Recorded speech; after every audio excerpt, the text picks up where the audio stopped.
Aloha, ladies and gentlemen. Great to be here.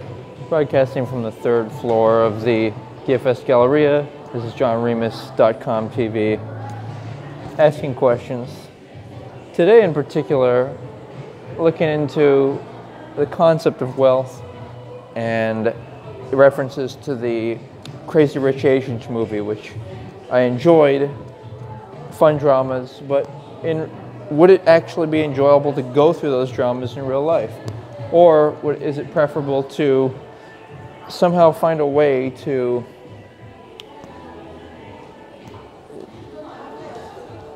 make things work in a more positive, wholesome way? Of course, making references to my Dream Mate and Dream Team concept, where you're committed to yourself and people who have similar interests as you, and not forcing these expectations on others or blindly hoping that somehow people will change or that they'll somehow accommodate you. Want people to be in their truth and also want to be in your truth, in the actions you take and the energy and money that you invest. And sometimes if you're not clear and certain on things, then what happens is you actually do not have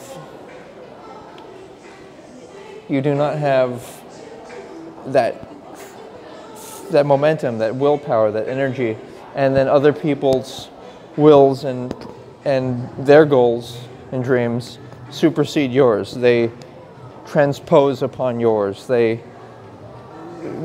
control you because you don't have your focus. And so the concept of wealth has to do with perhaps financial, emotional, and just general physical security and opportunity. And the mistake being that sometimes people think that you can somehow do things only if you have money. In specific, sometimes only specific forms of currency. Of course, the reality being that all is possible as long as you take initiative and make an effort to present yourself well and formally and do things that you can easily do without needing money or wealth.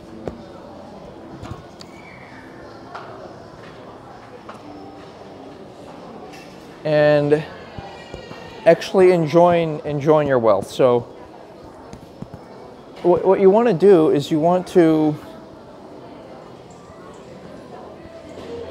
be able to enjoy your wealth. You want to enjoy your wealth, and what that means is to find a way to say that, you know what, I'm going to create my wealth. I'm going to attract things in my life. If you want a fancy thing, I'm going to create the energy that was used to create that, and in order to attract it, instead of, see, sometimes money gives a false impression that I can enjoy something or I can do anything with money, and it doesn't matter what I do as long as I have the money. But in the reality, I think, to enjoy the luxuries and amenities of life, one has to really earn them, and rightfully so. And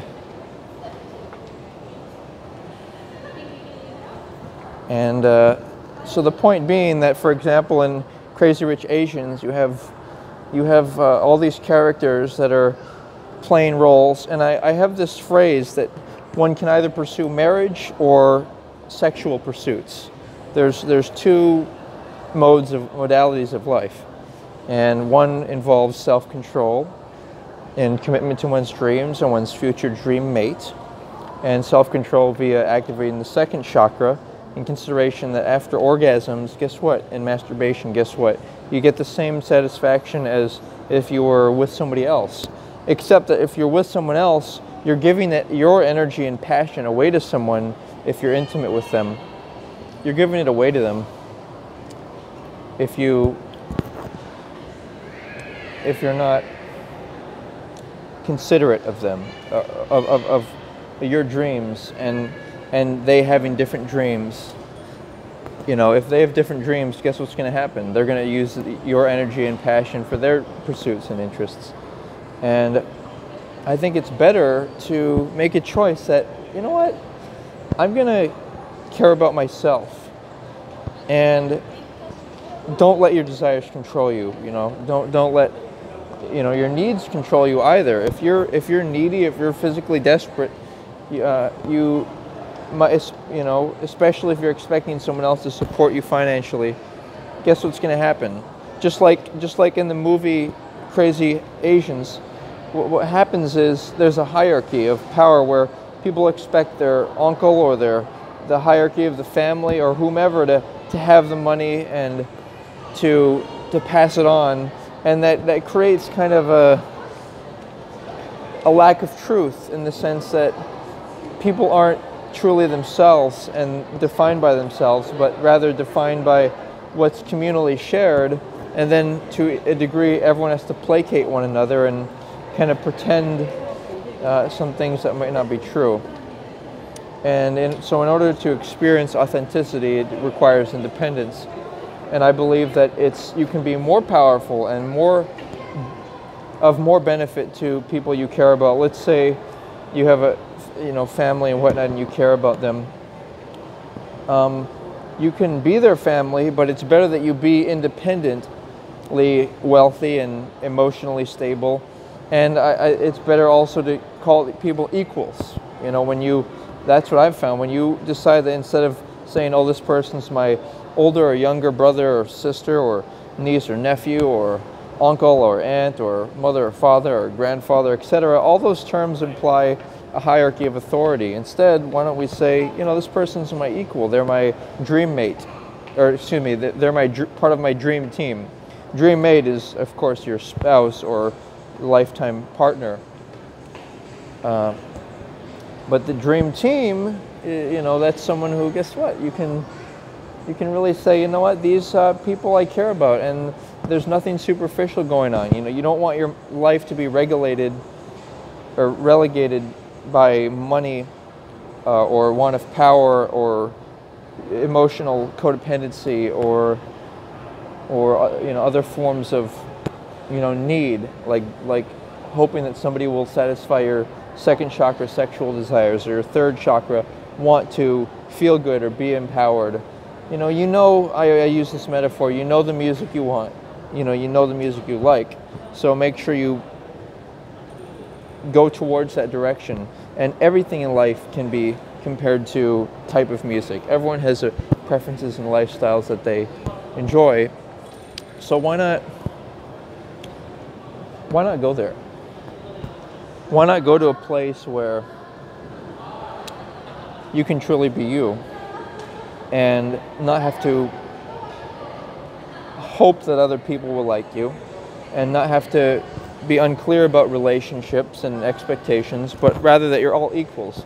Another example would be, let's say in the Crazy Asians movie, you have some scenes where they're at like family houses. If everyone goes to a place where it's more neutral, like a meeting place where everyone pays an equivalent amount to meet, then the playing ground is neutral. But if you go to someone's house, then the playing ground is leaning towards that person, or if that person pays for the dinner or an event. So again, a lot of times it's about money, but you want it to be not about money, to have an experience of family where you don't need each other, or you're not hoping or expecting, and transcend this idea of, oh, I need something to be happy in my life, or I need someone else to pay for it. Want to pay for and define your world, and base your relationships not on wealth, which fluctuates, not on health, which fluctuates, but on the approach to wealth and health. Like, for example, somebody is industrious and they're financially savvy and prudent, and that they're in health, their diet and exercise routines you like. So it's not the wealth itself that you like, it's the manner in which they approach it. Like, and so for instance, if they gain their wealth through selfish means or unlawful means, then you wouldn't want that. And you also wouldn't want it if they they didn't want to share that with you.